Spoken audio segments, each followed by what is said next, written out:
Welcome to TreeWalker Talks, Episode 9. Would I do it all over again? Goats, I mean.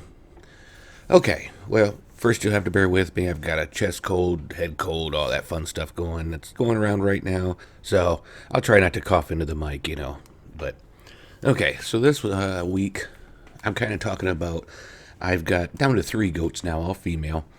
And after having them for, I don't know if I've had them 4 years, 5 years now. In my situation where I'm at, would I do it again? Let's go over some of the pros and some of the cons. So where I'm at, I've got half an acre, considered to be in city limits, even though I'm kind of outside. My neighbors don't complain that I know of. But with that, the noise levels. Like here recently, for some reason, I'll step out, they'll see me, they have all their food, they have minerals, they have water, yet they still feel the need to scream at me.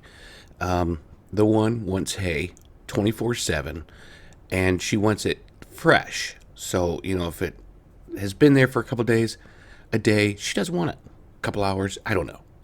Right now they're going through this thing.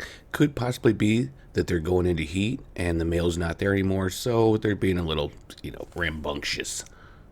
The second thing you have to think about is the footprint. In other words, how big is their shed, barn, fenced-in area take?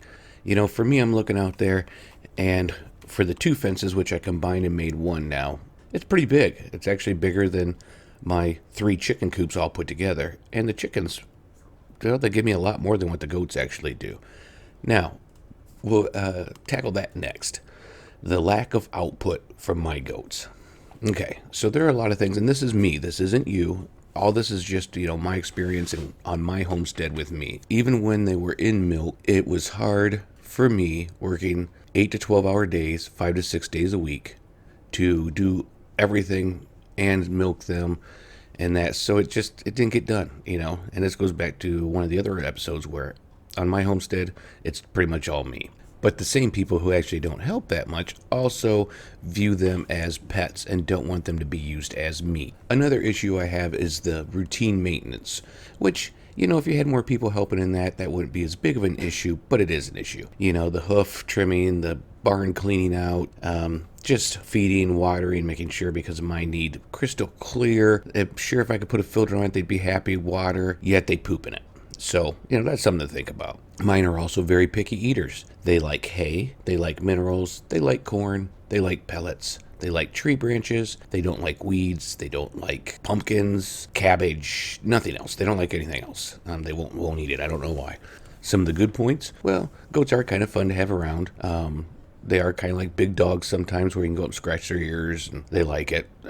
I have a mixture. My one loves to be the center of attention. Her daughter is kind of in between, and then Willow doesn't care to be touched all that much. She will, but she would rather not.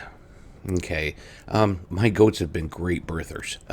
Never needed any help, really. The one even waits till it's the middle of the night, we're asleep, and then we wake up in the morning and she's got a baby goat. But that list is a lot shorter than the list of negatives, because really, they don't clear my brush. They don't really make good fertilizer all that much. I mean, I got rabbits that do that. So, I don't know. This is going to be a short one, but, to be brutally honest, for me, if I had to make a decision all over, let's say these all left, would I get goats again? For me, my homestead, the situation I'm in now, I would have to say no. I just don't see a return on investment. Kind of cute, but they are kind of a pain in the butt, and they burp and make all sorts of weird noises, which, has comedic value. But to me, I wouldn't do it again. Now, if I moved on to a farmer, would I? I don't know. I think I would probably rather go the sheep route, the hair sheep, and give that a try before I go back to goats. But who knows? We're not there. We'll see what happens when we do that. But for my half acre here, no, I wouldn't get them again. I'd probably go with like a bigger rabbit hutch, more rabbits. They produce quite a bit of meat and other things. So that would be kind of the route I would go. Like I said, this is my experience, my homestead. I'm not saying anybody shouldn't have goats. I'm not saying you shouldn't check into getting goats. But just remember some of the things that I've pointed out here. All right, thanks for listening. I hope you'll join me for the next episode coming out next week. No idea what it's going to be yet. I kind of wait and see what inspiration hits me or what pops into my mind. This one about goats has actually been kicking around in my mind for about 3 weeks now. All right, thanks for listening. Remember, stay live out there and keep on surviving.